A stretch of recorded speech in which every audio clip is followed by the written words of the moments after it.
Chapter 6. The hospital lobby had been cleared of civilians, leaving only pack members, medical staff who'd been quietly contained, and the three figures at the center of an ancient power struggle.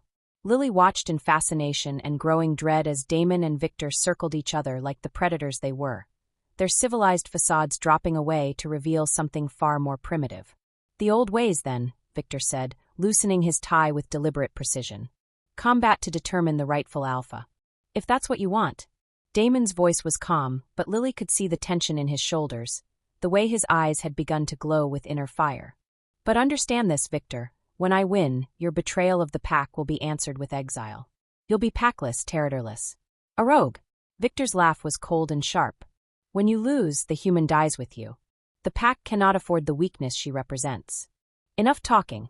Damon began pulling off his borrowed jacket, his movements economical and precise. "If you want my position, come and take it." The change began before he'd finished speaking. Both men shifted simultaneously, their human forms melting away as bone and muscle reshaped themselves with sounds like breaking branches. Within moments, two massive wolves faced each other across the hospital floor. Damon's black coat gleaming like midnight, Victor's silver-gray pelt bristling with aggression. Lily had never seen anything more beautiful or more terrifying. They moved with inhuman speed, colliding in the center of the lobby with a sound like thunder.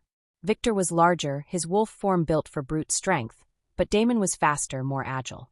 They rolled across the polished floor in a tangle of claws and fangs, snarling and snapping as they fought for dominance. "Jesus Christ," Emma whispered beside her. "What are they?" Lily realized her friend was still there, still recording everything with wide, horrified eyes. In all the chaos, she'd forgotten that Emma didn't know the truth, hadn't been prepared for any of this. "There!" Lily searched for words that wouldn't sound completely insane. "It's complicated." Victor broke away from the clinch and lunged for Damon's throat, but the black wolf twisted aside at the last second, Victor's teeth finding only air.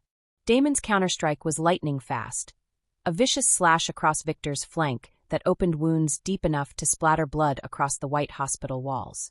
The silver wolf stumbled but recovered quickly, circling back with renewed fury.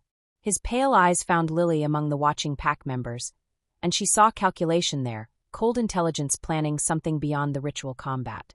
"Damon," she called out, but her warning came too late. Victor feinted toward Damon, then pivoted at the last second, launching himself directly at Lily with jaws wide and claws extended. She barely had time to throw her hands up in a futile gesture of defense before Damon slammed into Victor's side, the impact sending both wolves crashing into a nearby information desk. The desk collapsed under their combined weight, computer monitors and paperwork flying in all directions. But the collision had cost Damon. Victor's claws had found their mark during the tackle, opening 3 parallel gashes across Damon's ribs that were already seeping crimson into his dark fur. "No," Lily breathed, starting forward, but strong hands caught her arms. "Stay back," one of the pack members said quietly. "This is pack law. No one can interfere." She watched in helpless terror as the two wolves separated and began circling again. Damon was favoring his left side now, his breathing labored, but his golden eyes never wavered from Victor's pale gaze. Victor pressed his advantage, driving forward with a series of brutal attacks that forced Damon to give ground. The Alpha King was fighting defensively now, using his speed to avoid the worst of Victor's assault, but blood was matting his fur, and each dodge was a fraction slower than the last. "He's losing," Emma whispered, and Lily heard her own fear reflected in her friend's voice. "No." Lily pulled against the hands holding her back. "He can't lose. I won't let him." But there was nothing she could do except watch as Victor backed Damon against the far wall, closing off his escape routes. The silver wolf's jaws parted in what might have been a smile, revealing teeth stained with Damon's blood. That was when Damon did something unexpected. Instead of trying to dodge Victor's next lunge, he met it head-on, allowing the larger wolf's momentum to drive them both to the ground.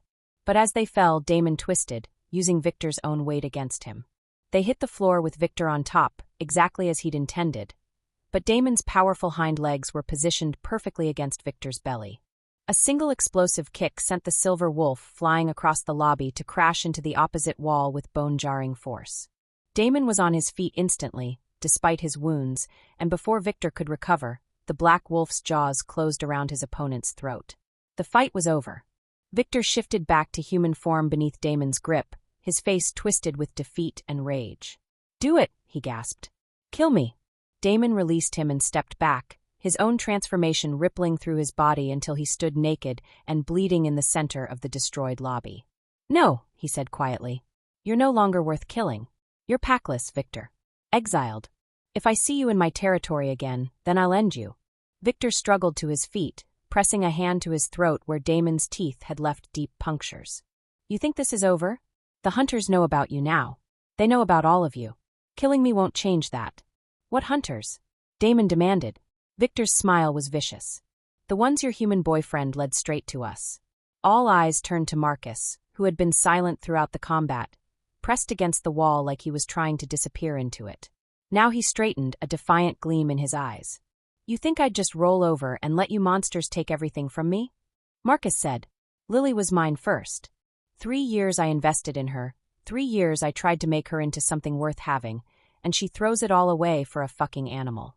"Marcus," Lily said, horror creeping into her voice. "What did you do?" "I made a deal," he said proudly. "Victor reached out to me weeks ago, said he needed inside information about the pack's security. About you. All I had to do was provide intelligence and help them get to you, and I'd walk away rich with a new identity far from here." "You sold us out," Damon said, his voice deadly quiet. "You sold your own species to supernatural hunters." "My species?" Marcus laughed bitterly. "I'm human, you freak. I'm not part of your monster club. The hunters won't distinguish between willing collaborators and innocent bystanders," one of the pack members said. "If they move against us, every human connected to the supernatural world becomes a target." Emma stepped forward, her face pale but determined. "What hunters? What are you all talking about?" Before anyone could answer, the hospital's emergency lighting flickered and died, plunging them into darkness. Red emergency strips along the floor provided minimal illumination, casting everything in hellish crimson. "They're here," Victor said, and even in defeat, his voice carried satisfaction. "Right on schedule." The sound of shattering glass echoed through the building as windows exploded inward on multiple floors. Dark shapes rappelled down from the broken openings, men and women in tactical gear, moving with military precision. "Hunters," Damon snarled, his eyes blazing gold in the dim light. "How many?" "Enough," Victor said. "More than enough." Gunfire erupted somewhere above them, and Lily heard screams that were definitely not human. The pack was under attack on multiple fronts. "Lily, Emma, get behind me," Damon ordered, but before they could move, more windows shattered in the lobby itself.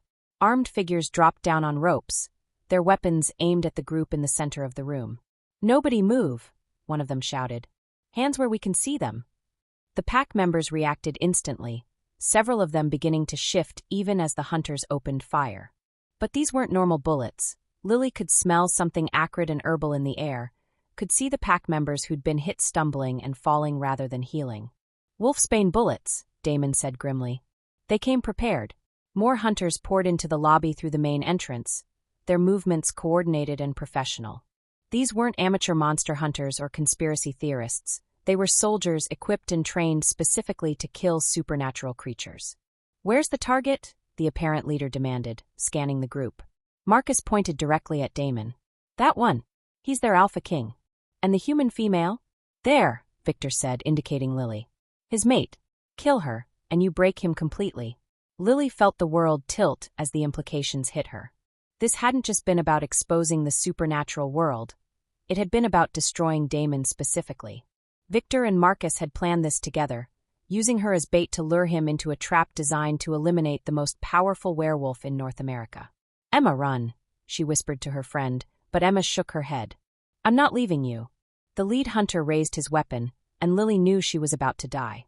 But before he could fire, Damon moved with inhuman speed, placing himself between the hunter and Lily even as his body began to shift. The transformation was faster than anything she'd witnessed before, fueled by rage and desperation. Within seconds, the massive black wolf launched itself at the nearest group of hunters, moving too quickly for their enhanced reflexes to track. What followed was carnage. The pack members who could still fight joined their alpha, shifting and attacking with a coordination that spoke of centuries of evolution as apex predators. But these hunters were prepared for werewolves. Their weapons, their tactics, even their formation was designed specifically to counter supernatural speed and strength. Lily watched in horror as bullets tore through fur and flesh, as claws met body armor, as her carefully ordered world dissolved into something primal and brutal. This wasn't the romantic fantasy of werewolves she'd read about. This was war, red in tooth and claw, with no mercy given or expected on either side. Emma grabbed her arm, pulling her toward what looked like a service corridor. "We have to get out of here." But as they ran, more hunters appeared, cutting off their escape route.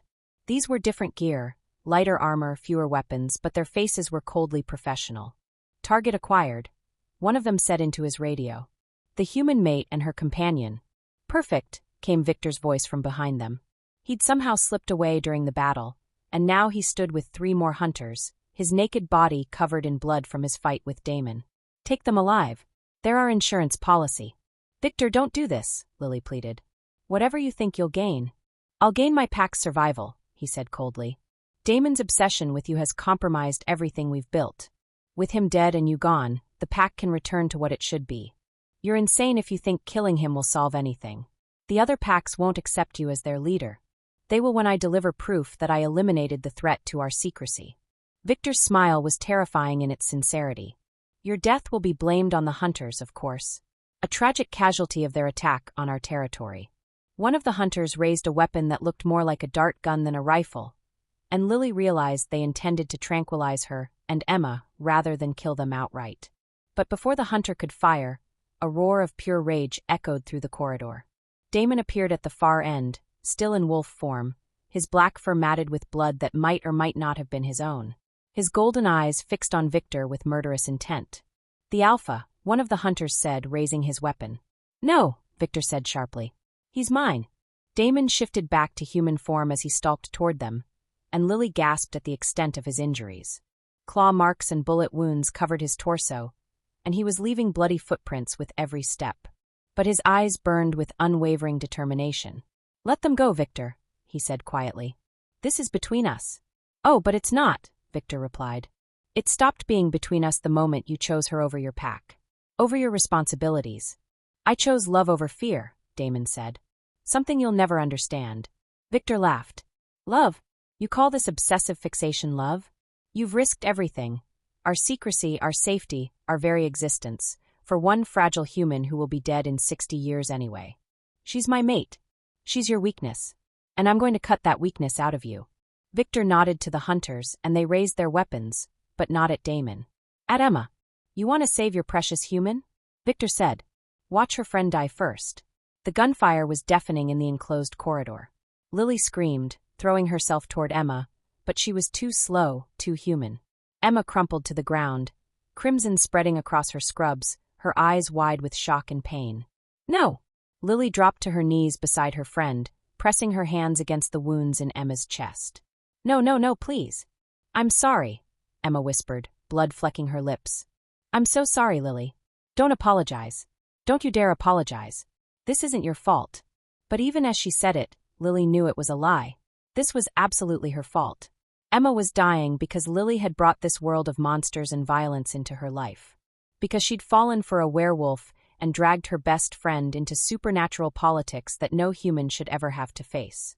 Behind her, she heard Damon's roar of grief and fury, heard the sounds of combat as he tore into Victor and the hunters with renewed savagery.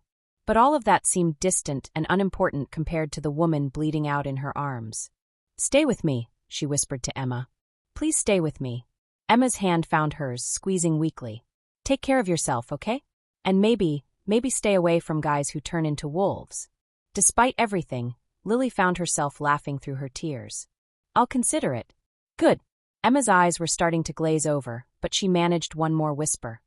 "He really loves you, you know. I can see it in how he looks at you." "Emma!" But her friend's eyes had already closed, her hand going limp in Lily's grasp. Lily knelt there in the corridor, holding Emma's cooling body, as the battle raged around her. She was dimly aware of Damon fighting like a man possessed, of Victor's screams as claws found their mark, of hunters falling one by one to supernatural fury. But all she could focus on was the fact that her best friend was dead. Dead because of her choices. Because she'd chosen to fall in love with a monster. When the fighting finally stopped, when the last hunter had fallen and Victor lay motionless in a pool of his own blood, Damon found her there. Still kneeling, still holding Emma, still crying silent tears that felt like they would never end. "Lily," he said softly, dropping to his knees beside her. His own wounds were healing already, supernatural regeneration closing cuts and bullet holes, but there was a different kind of pain in his golden eyes. I'm so sorry. She's dead. The words came out flat, emotionless. Emma's dead because of me. No. She's dead because of Victor's betrayal, because of Marcus's greed, because of hunters who see us as monsters to be eliminated. But not because of you. I brought this world into her life, Lily said, finally looking at him. She didn't ask for any of this. She was just trying to help me, and now she's dead. Damon reached out as if to touch her face, then stopped, his hand hovering in the air between them. What can I do? How can I help? Lily stared at him. This man she loved, this monster who'd just torn through a squad of professional killers to save her, this alpha king whose world operated by rules she was only beginning to understand. I don't know, she whispered. I don't know if you can. Around them, the surviving pack members were securing the area, removing bodies, preparing to cover up yet another supernatural incident that couldn't be allowed to reach the human world. Soon this would just be another unexplained attack, another mystery that would spawn conspiracy theories, but no real investigation. Emma would become another casualty of a world that didn't officially exist. And Lily would have to live with the knowledge that her choices had led to her best friend's death. She closed Emma's eyes with shaking fingers and finally allowed Damon to pull her away from the body. But as they walked through the destroyed hospital, stepping over the corpses of hunters and traders, she couldn't shake the feeling that she was walking away from more than just her friend's body. She was walking away from any chance of a normal life, of safety, of peace. This was Damon's world, beautiful and brutal, passionate and violent, where love could mean the difference between life and death. The question was, after tonight, after seeing what that world had cost, could she still choose to be part of it? Could she still choose him? Chapter 7. The steady beep of hospital machines had become the soundtrack to Lily's guilt. She sat beside Emma's bed in the ICU, holding her friend's limp hand, watching the rise and fall of her chest that was only possible because of the ventilator breathing for her. 3 days. 3 days since the attack at Seattle General, 3 days since Emma had taken bullets meant for Lily, 3 days since the doctors had delivered their devastating prognosis. The damage to her brain stem is extensive, Dr. Martinez had explained with clinical gentleness. She's stable, but we can't predict if or when she might wake up. I'm sorry. If or when. 2 little words that had become Lily's entire world. I brought you coffee. She looked up to find Damon standing in the doorway, holding a paper cup that smelled like the good stuff from the French place downtown. He looked terrible, hollow-eyed and pale, with a gauntness that spoke of days without proper food or sleep. The mate bond was killing him, just like it was killing her. She could feel it sometimes, that invisible thread connecting them, stretched taut and fraying at the edges. Every hour they spent apart made the ache in her chest a little worse, made breathing a little harder. But looking at Emma's motionless form, feeling the weight of her own responsibility for putting her best friend in this hospital bed, Lily knew she was making the right choice. Thank you, she said, accepting the coffee but not meeting his eyes. You shouldn't have come. She was my friend too. Damon moved closer, and despite everything, Lily felt her body respond to his presence. Her pulse quickening, her skin warming, every cell reaching toward him like a flower to sunlight. I'm the one who got her involved in this. No. Lily's voice was firm. I did that. I brought your world into her life. I made the choice to get involved with you, knowing it was dangerous, and she paid the price. Lily, don't. She held up a hand to stop him, still not looking at his face because she knew that if she saw the pain in his golden eyes, her resolve would crumble. We've been through this. My decision is final. The bond will fade. Eventually. The lie tasted bitter on her tongue. According to everything she'd researched, mate bonds didn't fade. They either completed, or they destroyed the people connected by them. We'll both be better off. Will we? Damon's voice was soft, but she could hear the edge of desperation underneath. Because right now it feels like dying by degrees. It did. Every day without him felt like sandpaper against her soul, wearing her down grain by grain until she wondered if there would be anything left of her when it was over. But Emma's presence in this bed, broken and unconscious because of choices Lily had made, was a constant reminder of why she had to stay strong. You should go, she said. I'm sure you have pack business to attend to. The pack can wait. Can it? She finally looked at him, and the sight of his haggard face nearly broke her heart all over again. How many of your people were hurt in that attack? How many are still recovering? Too many. She could see the answer in his expression, in the way his shoulders sagged with exhaustion and guilt that mirrored her own. 6 dead, he said quietly. 12 wounded, 3 still critical. And that's not counting the aftermath, pack members questioning my leadership, other alphas wondering if I've become too weak to hold territory. Then go take care of them. They need you more than. Nothing is more important than you. The words hit her like a physical blow, and she had to close her eyes against the longing that rose up in her chest.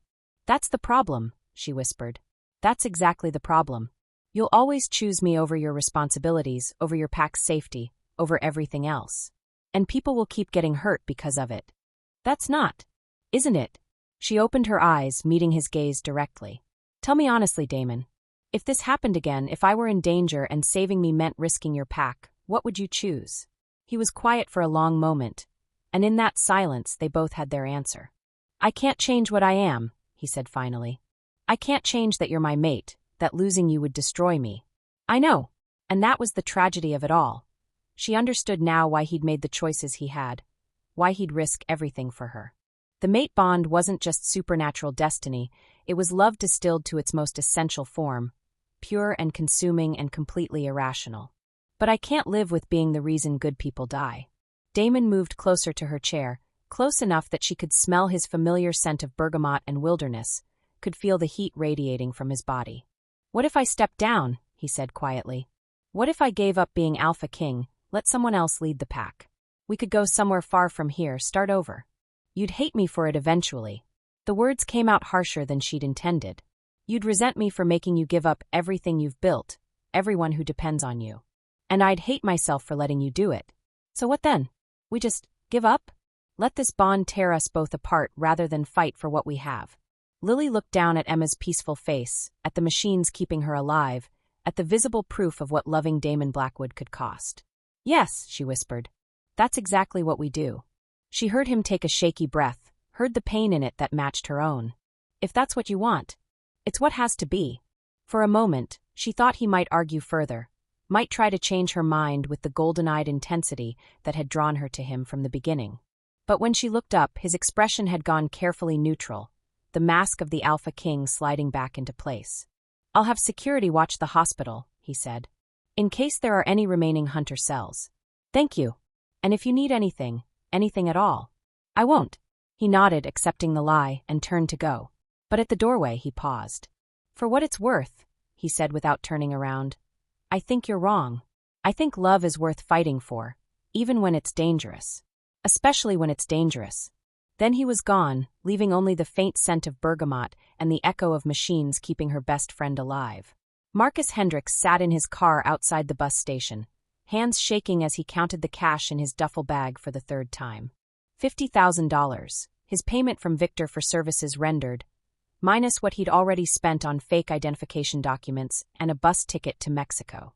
It should have been enough to start over, to disappear completely from the supernatural nightmare his life had become. But every shadow looked like it might hide glowing eyes. Every stranger on the street might be a werewolf come to collect on the bounty he was sure they'd placed on his head.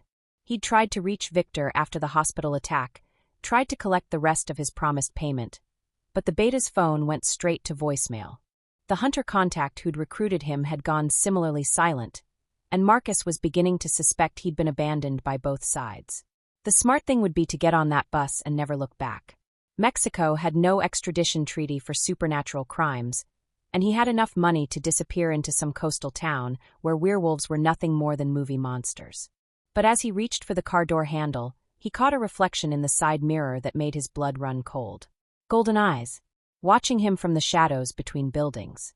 Marcus fumbled for his keys, his hands slipping on the metal as panic flooded his system.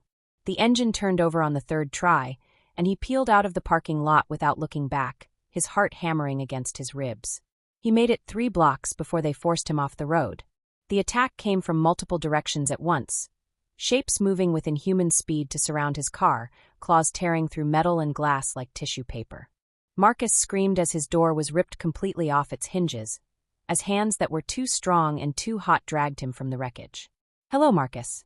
The voice belonged to Victor, but when Marcus looked up at his former ally, he barely recognized the man. Victor's face was a mass of healing claw marks, his left eye sealed shut with scar tissue, his hair gone completely white. But it was his expression that truly terrified Marcus. The cold, calculating fury of someone with absolutely nothing left to lose. "Victor," Marcus gasped, trying to project confidence he didn't feel. "I've been trying to reach you. About my payment." "Your payment?" Victor's laugh was like broken glass. "You mean the money I promised you for helping me destroy Damon Blackwood? We did destroy him. The attack, the exposure. Failed." Victor backhanded him casually, the blow splitting Marcus's lip and knocking him to his knees. "Damon lives, his pack is still intact, and the supernatural world's secrecy remains unbroken. All because you couldn't follow simple instructions. That's not my fault. You said the hunters would handle everything. The hunters are dead. All of them. Torn apart by werewolves defending their precious Alpha King."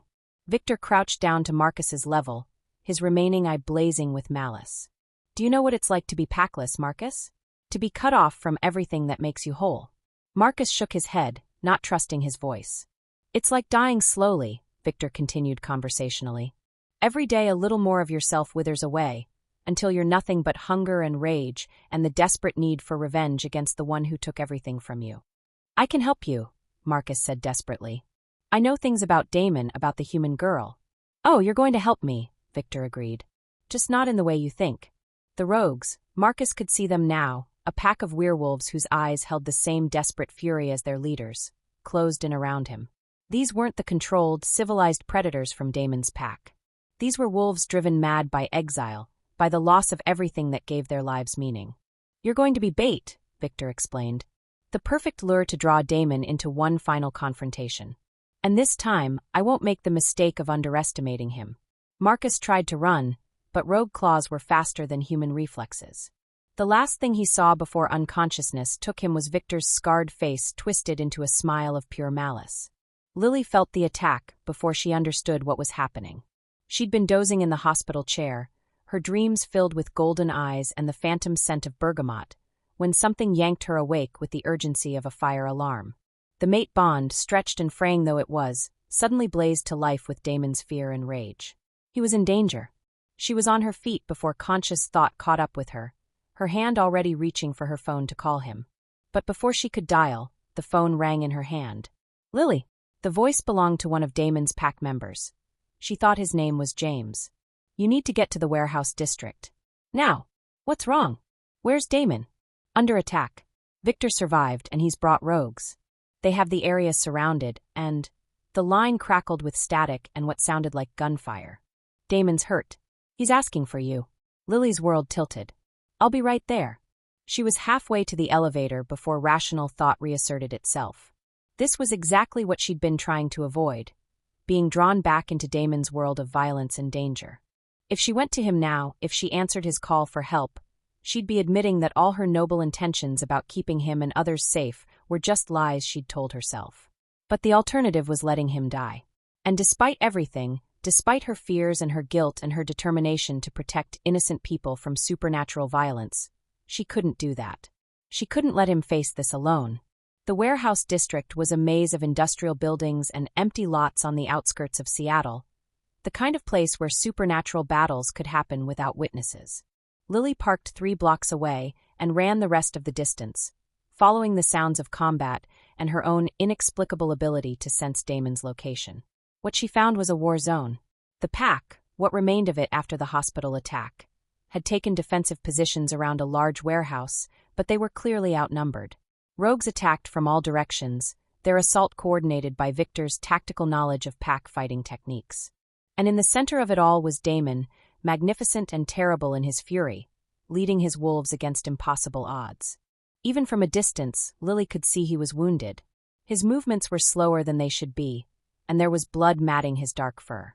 But he fought with the desperate courage of someone protecting everything he held dear. She started toward the battle, then stopped as rational thought caught up with her. What could she possibly do? She was human, fragile, completely useless in a fight between supernatural predators. Her presence would only distract Damon, make him vulnerable when he needed to focus on survival. But as she watched, she saw Victor emerge from behind a shipping container, moving with predatory intent toward Damon's blind spot. The Alpha King was engaged with 3 rogues simultaneously, all his attention focused on the immediate threat. He didn't see Victor coming. "Damon!" Lily screamed, breaking cover without thought for her own safety. Her warning saved his life. He spun just in time to avoid Victor's claws raking across his throat. But the distraction cost him. One of the rogues he'd been fighting seized the opportunity, powerful jaws clamping down on Damon's shoulder and driving him to the ground. Lily watched in horror as more rogues closed in, seeing their chance to bring down the Alpha King while he was vulnerable. In that moment, she realized the full consequence of her choice to come here. Her presence hadn't saved him, it had doomed him. Victor's scarred face split into a triumphant grin as he loomed over Damon's fallen form. "Did you really think love could conquer everything?" he snarled. "Did you think choosing her over your pack wouldn't have consequences?" Damon struggled against the rogues holding him down, his golden eyes finding Lily's across the battlefield. Even wounded, even facing death, his expression held no regret for the choices that had brought them to this moment. "Kill her first," Victor ordered his rogues. "Let him watch his precious mate die before I tear out his throat." 3 wolves broke away from the main battle, loping toward Lily with deadly intent. She stood frozen, understanding that she'd made every wrong choice possible, that her fear of the violent world had led her to create exactly the scenario she'd been trying to prevent. The rogues were almost upon her when the night erupted with howls, not the wild, desperate cries of Victor's exiles, but the coordinated war song of a united pack. Damon's reinforcements had arrived, but even as hope flared in Lily's chest, she knew it might be too late. Victor's claws were poised above Damon's heart, and the Alpha King was too wounded to break free from the rogues holding him down. In that crystalline moment of crisis, watching the man she loved face death because of choices they'd both made, Lily finally understood the truth she'd been running from. Love wasn't safe. It wasn't reasonable or careful or predictable. It was dangerous and consuming and completely worth fighting for, even when the fight seemed impossible. Especially when the fight seemed impossible. She'd tried to choose safety over love, tried to protect everyone by walking away. But safety was an illusion, and the only real choice was between fighting for what mattered or surrendering to fear. As Victor raised his claws for the killing blow, Lily made her choice. She ran toward the battle, toward danger, toward the man who was worth any risk. She ran toward love, consequences be damned. Chapter 8. Time slowed to a crawl as Lily ran across the battlefield, her feet pounding against concrete that was slick with blood and rain. She could see Victor's claws descending toward Damon's chest, could see her mate's golden eyes fixed on her face with a mixture of love and desperate warning. "Don't," those eyes seemed to say. "Stay away. Stay safe." But safety was a luxury she could no longer afford, not when the man she loved was about to die because she'd been too afraid to choose him completely. "Victor, stop!" she screamed, knowing it was useless but needing to try anyway. The scarred werewolf looked up at her approach, his ruined face splitting into a grotesque smile. "How touching. She comes running to die with her mate." "Let him go," Lily gasped, skidding to a halt just out of reach of the rogues still pinning Damon to the ground. "Your fight is with me, isn't it? I'm the one who supposedly corrupted him, made him weak. So let him go and face me yourself." Victor's laugh was like broken glass scraping against stone. "You, a fragile little human, thinks she can challenge an alpha werewolf." "I'm the reason you lost your pack," Lily said, forcing her voice to remain steady despite the terror clawing at her chest. "I'm the reason Damon chose love over fear, compassion over cruelty. If you want revenge, take it on me." For a moment Victor hesitated, his claws hovering inches from Damon's heart. Around them, the battle between pack and rogues continued to rage, but it felt distant, muffled, as if the 3 of them existed in a bubble of crystallized time. "You know what?" Victor said finally. "You're right. You are the source of all my problems. Perhaps killing you slowly, making him watch, will be more satisfying than a quick death." He stepped away from Damon, moving toward Lily with predatory grace. But as he did, something unexpected happened. The rogues holding Damon down suddenly released him, backing away with expressions of confusion and growing fear. Lily felt it too, a change in the air pressure, a thrumming energy that seemed to emanate from somewhere deep inside her chest. The mate bond, which had been a constant ache for days, suddenly blazed to life with an intensity that made her gasp. But it wasn't just connection she felt now. It was power. "What?" Victor stopped mid-step, his remaining eye wide with something that might have been recognition. "That's impossible." Lily looked down at her hands and nearly stumbled. They were glowing. Actually glowing, with a soft silver light that pulsed in rhythm with her heartbeat. And the light was spreading, racing up her arms like liquid mercury, filling her with strength she'd never imagined possessing. "Lily," Damon breathed from behind Victor. He'd struggled to his feet, his wounds already beginning to heal now that her power was touching him through their bond. How is this possible? She didn't know. She only knew that somewhere deep in her genetic code, something ancient and dormant had awakened in response to her mate's mortal danger. Power sang in her veins, knowledge she'd never learned whispered at the edges of her consciousness. "Hybrid," the whispers said. "Bridge between worlds. Guardian bloodline." "You're one of them," Victor snarled, but his voice held fear now instead of triumph. "One of the old bloodlines. The guardians we thought were extinct." "I don't understand," Lily said, but even as she spoke she did understand, on some level deeper than conscious thought. Her parents' mysterious deaths. Her aunt's refusal to discuss family history. The way she'd always felt different, never quite fitting into the purely human world. The way she'd been drawn to Damon from the very first moment, as if some part of her had been waiting her entire life to find him. "Human-wolf hybrids," Victor explained, his scarred face twisting with hatred. "Born to bridge our worlds, to keep the peace between species. They were hunted to extinction centuries ago because they were too dangerous, too powerful." "Not extinct," Lily said quietly, and now her voice carried harmonics that shouldn't have been possible from a human throat. "Just hidden. Just waiting." The power continued to build inside her, and with it came instinctive knowledge of what she was capable of. She could feel every werewolf in the vicinity, could sense their injuries, their pain, their desperate need for healing. The pack members fighting Victor's rogues, wounded but still standing. Damon, bleeding but alive, his golden eyes fixed on her with wonder and fierce pride. And Victor himself, consumed by madness and rage, a cancer that needed to be cut out before it could spread further. "This changes nothing," Victor growled, but he was backing away from her now, recognizing the threat she represented. "Guardian or not, you're untrained, untested. I have centuries of experience. And I have something you'll never understand," Lily interrupted, taking a step toward him. The silver light around her intensified, and she could feel the pack's strength flowing through their bonds to Damon, and through Damon to her. "I have love. Real love, not the twisted obsession you call loyalty." Victor snarled and leaped toward her, claws extended, moving with inhuman speed. But Lily was faster. She caught his wrists in hands that glowed like starlight, and where her skin touched his flesh began to smoke. Victor screamed, trying to pull away, but her grip was iron-strong now, enhanced by power that had been sleeping in her blood for 26 years. "This is for Emma," she said quietly, and silver fire raced along Victor's arms. "For the pack members you killed. For the innocent people caught in your war." "Please," Victor gasped, his arrogance cracking into desperate pleading. "I was just trying to protect." "You were trying to destroy," Lily corrected. "And you almost succeeded." The silver fire reached Victor's chest, and his scream cut off abruptly as the light consumed him from within. For a moment he glowed like a star, his form wavering between human and wolf and something else entirely. Then the light faded, and where Victor had stood, there was only empty air and the lingering scent of ozone. Lily staggered, the power leaving her as quickly as it had come, leaving her feeling drained and strangely hollow. But before she could fall, strong arms caught her, pulling her against a familiar chest that smelled of bergamot and wild spaces. "I've got you," Damon murmured against her hair. "I've got you, and I'm never letting go again." Around them, the battle was ending. The rogues, leaderless and broken, were either fleeing into the night or surrendering to the pack.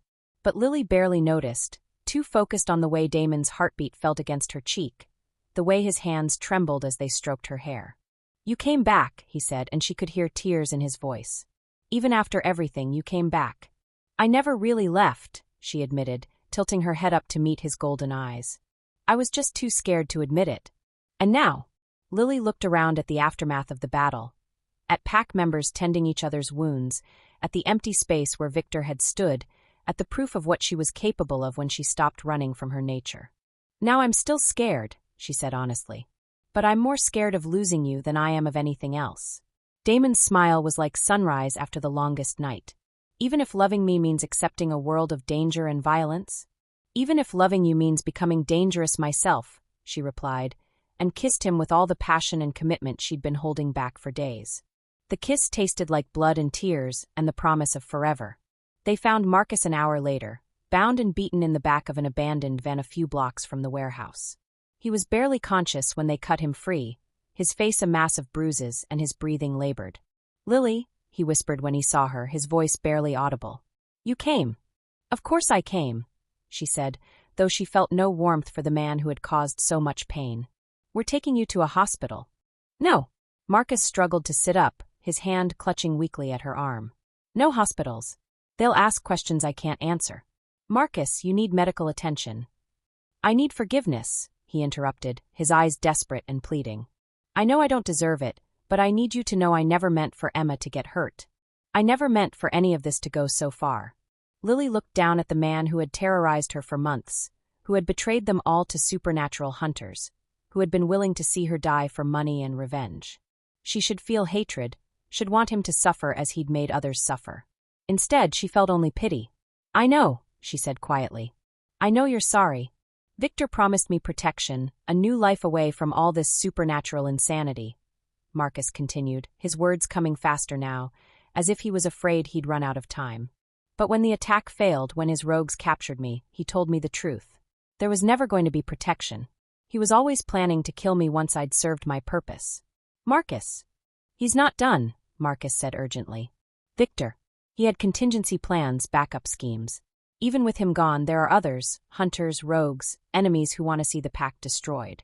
Before Lily could ask what he meant, the sound of approaching engines cut through the night.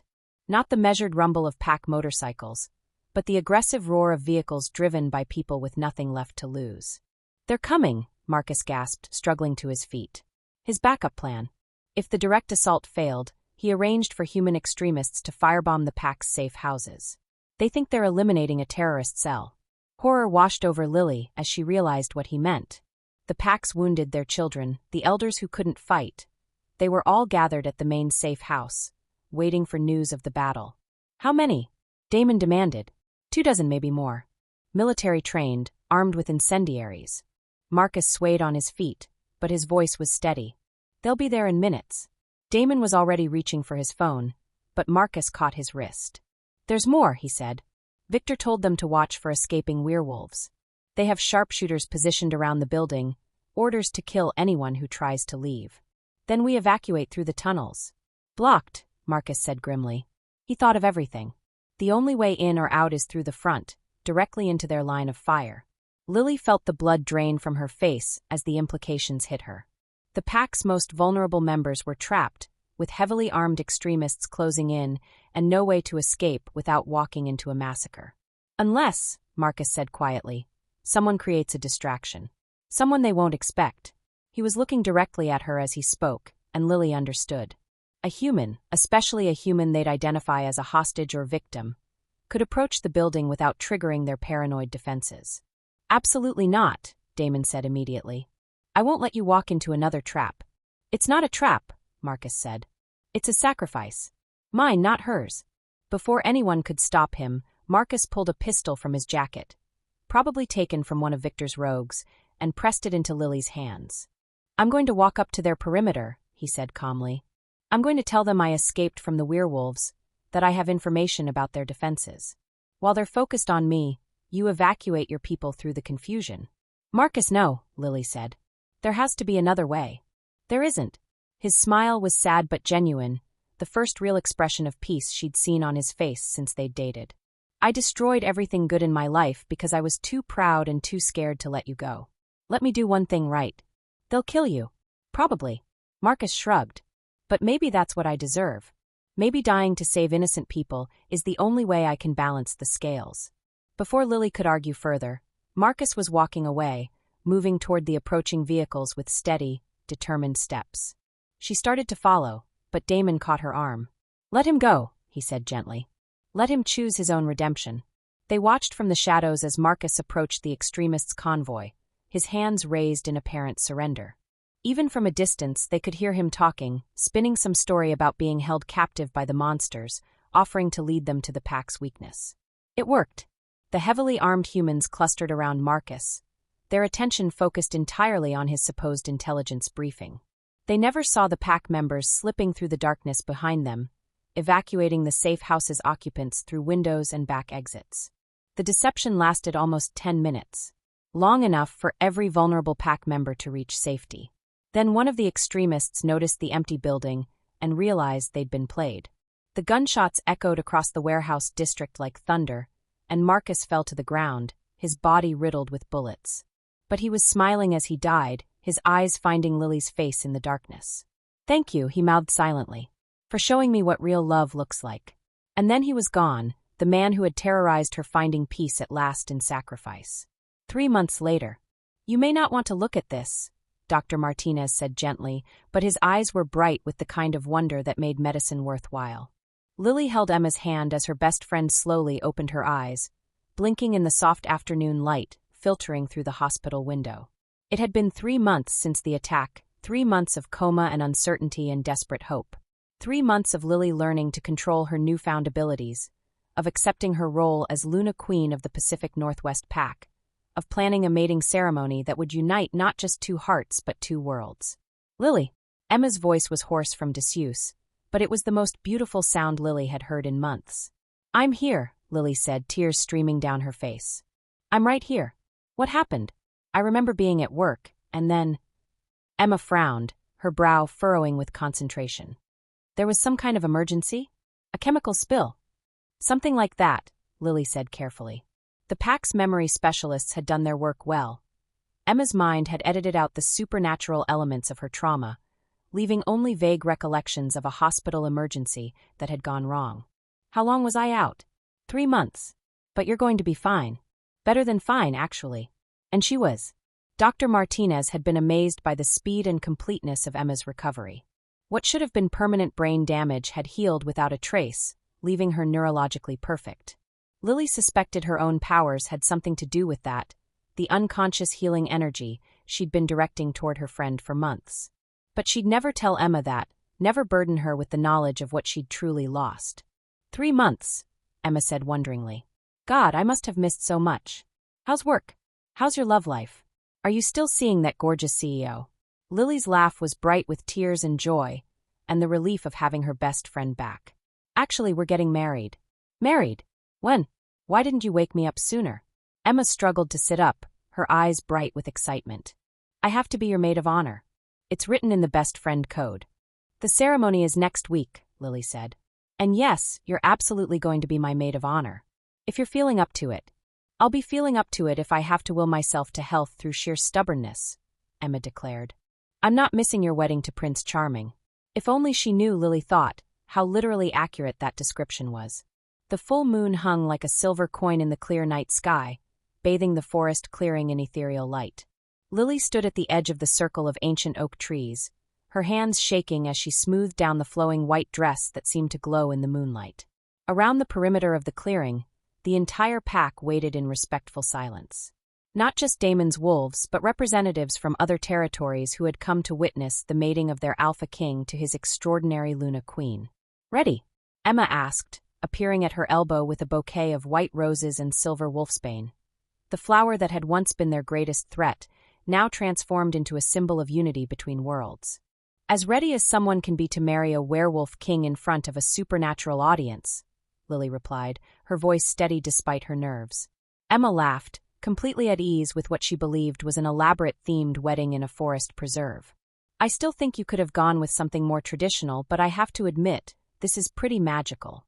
"You have no idea," Lily thought, but she just smiled and squeezed her best friend's hand. "Besides," Emma continued, "the way that man looks at you, I think he'd marry you in a McDonald's parking lot if that's what you wanted." As if summoned by her words, Damon appeared at the far end of the clearing. He wore simple black clothes that emphasized his tall, powerful frame, and his golden eyes found hers immediately across the distance. Even with 50 feet and a crowd of werewolves between them, Lily felt the mate bond sing with recognition and love. "Showtime," Emma whispered, giving her a gentle push forward. Lily walked through the circle of pack members, feeling their approval and welcome wash over her like warm water. These were her people now, her family, and she belonged here in ways she was still learning to understand. Halfway to Damon, she felt the familiar tingle of power beginning to build in her chest. Not the explosive energy she'd wielded against Victor, but something gentler, warmer. The healing magic that was her birthright, the bridge-building power that would help unite their worlds. By the time she reached Damon's side, she was glowing softly with silver light, and the pack's voices rose in harmonized howls of celebration. "You're beautiful," Damon murmured, taking her hands in his. "You're perfect." "I'm yours," she replied, and meant it with every fiber of her being. The ceremony itself was a blend of human and werewolf traditions, officiated by the pack's eldest member and witnessed under the light of the full moon. They exchanged rings and vows, promised to love and protect each other through all the dangers their world might bring. But the real magic happened when Damon tilted his head, exposing the strong line of his throat, and Lily understood what he was offering. The claiming bite. The final bond that would unite them not just emotionally but supernaturally, making her not just his mate, but his equal partner in ruling the pack. "Are you sure?" he asked quietly. "Once this is done, there's no going back. You'll be part of this world forever." Lily looked around the clearing at the faces watching her, pack members who had become family, Emma beaming with joy at what she thought was just an elaborate wedding kiss, the forest itself seeming to hold its breath in anticipation. This world had cost her so much. Her innocence, her simple human life, her best friend's health, her peace of mind. But it had also given her love beyond her wildest dreams, power she'd never imagined possessing, and a sense of belonging she'd searched for her entire life. "I was always part of this world," she said, tilting her head to mirror his posture. "I just didn't know it yet." Damon's bite was gentle but firm, his teeth finding the perfect spot at the junction of her neck and shoulder. Lily felt the brief flash of pain, followed by a rush of pleasure and power that made her gasp. The mate bond, already strong, blazed into something transcendent, connecting them so completely that she could feel his heartbeat as clearly as her own. When he released her, she was no longer just Lily Chun, freelance graphic designer with a complicated love life. She was Luna, Queen of the Pacific Northwest Pack, bridge between the human and supernatural worlds, guardian of ancient bloodlines. She was home. As the pack's howls of celebration echoed through the forest, Damon pulled her close and whispered against her ear. "Forever?" "Forever," she agreed, sealing the promise with a kiss that tasted of moonlight and destiny and the wild magic of a love that had conquered every obstacle placed in its path. Around them, the pack celebrated the union of their king and queen, the joining of two souls that had found each other against impossible odds. And in the distance, barely audible over the sounds of joy, a wolf howled its blessing from somewhere deep in the ancient woods. A reminder that some bonds are written in starlight and sealed with silver fire, meant to last through all the turnings of the world. Lily Chin Blackwood, Luna Queen and Guardian, held her mate close and knew that whatever challenges lay ahead, they would face them together. Forever bound, forever protected, forever loved. The moon smiled down on them all, and the forest kept their secrets safe. Epilogue. 5 years later. The scent of coffee and cinnamon rolls drifted through the morning air as Lily Chin Blackwood made her way through the bustling Pike Place market, her 3-year-old daughter's small hand tucked securely in hers. Luna, named for her mother's title and her birth under the full moon, was a perfect blend of her parents, with Damon's golden eyes and Lily's delicate features, though her personality was pure mischievous wolf pup. "Mama, can we get the flowers?" Luna asked, tugging toward a vendor's stall filled with early spring blooms. "The pretty purple ones for Aunt Emma?" "Of course, sweetheart," Lily said, her heart warming at her daughter's thoughtfulness.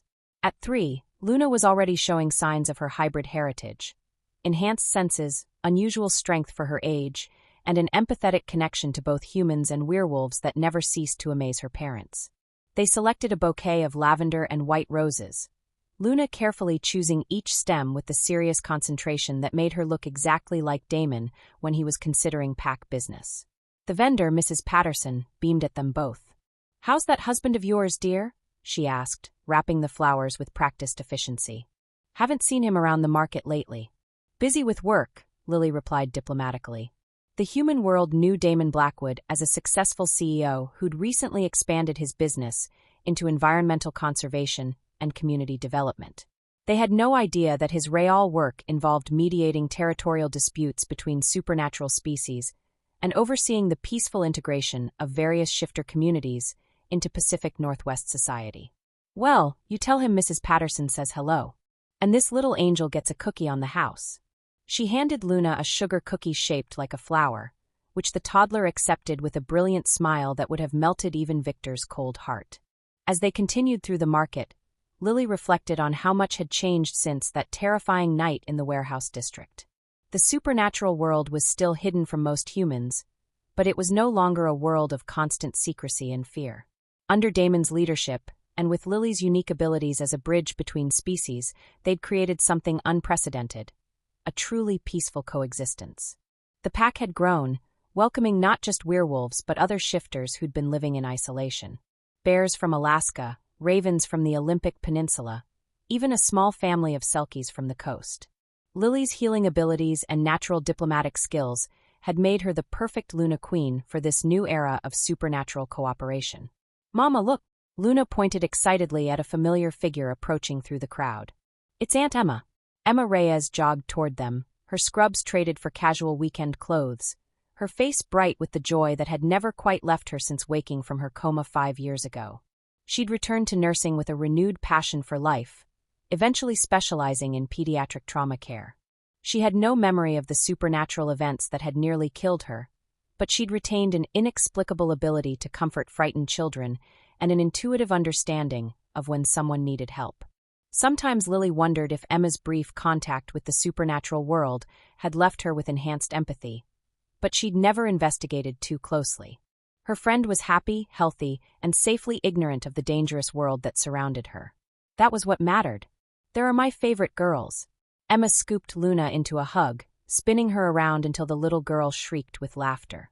"Are you ready for our big adventure today?" "Adventure?" Lily asked, raising an eyebrow. "I thought we were just going to brunch." "We are. But first, we have a surprise." Emma's eyes sparkled with mischief. "Someone very special wants to see Luna." Before Lily could ask who, a familiar voice called out from behind them. "I hope there's room for one more at this family reunion." Lily spun around to see James Chun walking toward them, his arms open wide and his face creased with the smile she remembered from childhood. Her uncle, her father's younger brother who'd been traveling the world for the past 3 years. Looked older but happier, his hair silver now but his steps still energetic. "Uncle James!" Lily flew into his arms, feeling like a child again herself. Luna watched this reunion with wide eyes, having heard stories about her great-uncle, but never having met him. "Look at you," James said, holding her at arm's length to study her face. "You're glowing, sweetheart. Marriage and motherhood agree with you. What are you doing here? I thought you were in New Zealand." "I was. But Emma called and said I had a great niece I needed to meet, and a nephew-in-law who apparently deserves my approval." His eyes twinkled. "Plus, she mentioned something about important family history that couldn't wait any longer." Lily's breath caught. She'd always wondered how much her extended family knew about their supernatural heritage. Her parents had died before she could ask the right questions, and her aunt had taken those secrets to her grave 2 years ago. "Uncle James," she said carefully, "what do you know about our family? About where we come from?" He smiled and knelt down to Luna's level. "Hello, little moon child. Do you know why your eyes are so pretty and golden?" Luna giggled. "Because I'm special like Daddy." "That's right. And do you know why you can talk to the ravens in the park, and why you always know when someone is sad?" Luna nodded solemnly. "Because I'm a bridge. Mama told me." James looked up at Lily with approval. "You're raising her well. She knows what she is without being burdened by it." "James," Emma interrupted gently, "maybe we should have this conversation somewhere more private?" "Good idea." James stood, taking Luna's free hand. "I know the perfect place. There's a little coffee shop near the waterfront where the owner is very understanding about unusual family discussions." The coffee shop turned out to be a cozy place called the Sanctuary, tucked between a bookstore and a vintage clothing boutique. The moment they walked in, Lily felt the subtle tingle of supernatural wards and protective spells woven into the very walls. The owner, a woman with silver-streaked hair and knowing eyes, greeted James like an old friend. "The usual table, Mr. Chin? Please, Margaret. And perhaps some of your special hot chocolate for the little one." They settled into a corner booth that was somehow more private than it should have been, given the shop's small size. Luna immediately curled up next to Emma, who began braiding the child's dark hair with the automatic ease of a beloved aunt. "Now then," James said, settling back in his chair. "Where should I begin? With your great-great-grandmother who could speak to wolves? With the ancestor who helped establish the first supernatural sanctuary in the Oregon Territory? Or perhaps with your parents, who died protecting the location of the most important guardian bloodline in North America?" Lily's coffee cup rattled against its saucer as her hand shook. "They didn't die in a car accident." "No, sweetheart. They died defending our family's secrets from a group of hunters who'd spent decades tracking our lineage. They died heroes, making sure that knowledge stayed buried until you were old enough and strong enough to claim your inheritance. My inheritance? James smiled. Your power, of course. But also this. He reached into his jacket and pulled out an ornate wooden box, its surface carved with symbols that seemed to shift and move in Lily's peripheral vision. What is it? The Chun family grimoire. Generations of knowledge about bridge magic, healing techniques, diplomatic protocols for dealing with various supernatural species. Everything our ancestors learned about maintaining peace between worlds. Lily stared at the box, feeling power radiating from it like heat from a fire. Why now? Why didn't anyone tell me about this before? Because you had to choose your path freely. If you'd known you were destined to be a bridge between worlds, would your love for Damon have been real? Would your choices have been truly yours? James's expression grew serious. Your parents made me promise to only reveal this after you'd found your mate and accepted your role naturally. Uncle James, Emma said softly, I don't understand half of what you're talking about, but I can see this is important. Should I leave you two alone? No, Lily said immediately, reaching for her friend's hand. If this is about who I really am, then you should know too. You're family, Emma. You've always been family. James studied Emma with curious eyes. She doesn't remember, does she? The attack at the hospital. Remember what? Emma looked between them, confusion clear in her expression. Nothing, Lily said firmly. Some things are better left forgotten. Perhaps, James agreed. But she should know that she's under the Pack's protection for life. Her sacrifice didn't go unnoticed or unappreciated. What sacrifice? Emma asked, but before anyone could answer, the coffee shop door chimed, and a familiar presence filled the space. Damon walked in, his golden eyes immediately finding his family across the room. He'd clearly come straight from Pack business. His hair was mussed and there was a tension in his shoulders that spoke of difficult negotiations. But when Luna saw him, she squealed "Daddy," and launched herself from the booth, all that supernatural strength and speed propelling her across the room faster than any human child should have been able to move. Damon caught her effortlessly, spinning her around as his expression softened into pure love. There's my little moon. Have you been good for Mama and Aunt Emma? I helped pick flowers and I met Great Uncle James and he has magic stories. Luna babbled excitedly, her golden eyes sparkling with delight. Damon's gaze found James over their daughter's head, and Lily could practically see him cataloging threats and assessing intentions with alpha thoroughness. Mr. Chun, Damon said politely, extending his free hand. I've heard a lot about you from Lily. All good things, I hope, James replied, shaking Damon's hand with equal politeness. Though I suspect you've been running background checks on me since the moment you learned I existed. Damon's smile was sheepish. Pack security is important, especially where my family is concerned. As it should be. You're protecting something precious. James gestured to the ornate box on the table. I was just explaining to Lily about her family's legacy. Damon's eyes sharpened as he took in the magical artifacts, and Lily could practically see him shifting into Alpha King mode. What kind of legacy? The kind that explains why she was able to destroy Victor with guardian magic, why she can heal supernatural injuries, and why your daughter talks to ravens, James said calmly. The Chun family has been serving as bridges between the supernatural and human worlds for over 3 centuries. Daddy, what are bridges? Luna asked, clearly following more of the conversation than a normal 3-year-old should. Bridges help different people understand each other, Damon explained, settling into the booth beside Lily with Luna on his lap. They bring peace where there might otherwise be fighting. Like what Mama does when the big wolves argue. Exactly like that. Damon's hand found Lily's under the table, squeezing gently. Your Mama is very good at helping everyone get along. Am I going to be a bridge too? Someday, if you choose to be, Lily said, echoing the words James had used about her own destiny. But for now, you just get to be our little moon. Luna seemed satisfied with this answer and turned her attention to exploring the contents of James's magical box, her small fingers tracing symbols that glowed softly at her touch. She's already incredibly powerful, James observed. Stronger than you were at her age, Lily. The bloodline is getting stronger with each generation. Is that good or bad? Emma asked, practical concern in her voice. Good, if she's raised with wisdom and love, which she clearly is. James smiled at the family picture they made. Damon's protective presence, Lily's gentle strength, Luna's innocent curiosity, and even Emma's loving concern. She'll be the most powerful guardian in generations. She might even be the one to finally bring the supernatural world fully into the light. What do you mean? Lily asked. The old ways are changing. Humans are becoming more accepting of differences, more open to possibilities they once would have dismissed as fantasy. Within Luna's lifetime, there might not need to be secrets anymore. Lily considered this, watching her daughter examine a crystal that sparkled with inner light. A world where Luna wouldn't have to hide her nature, where love like hers and Damon's wouldn't require secrecy and constant vigilance. It seemed almost too wonderful to hope for. But that's the future, James continued. For now you have a family to raise and a pack to lead. Speaking of which, he pulled a thick envelope from his jacket. Wedding present. 5 years late, but better than never. Lily opened the envelope to find property deeds, legal documents, and photographs of a beautiful lodge nestled in the mountains north of Seattle.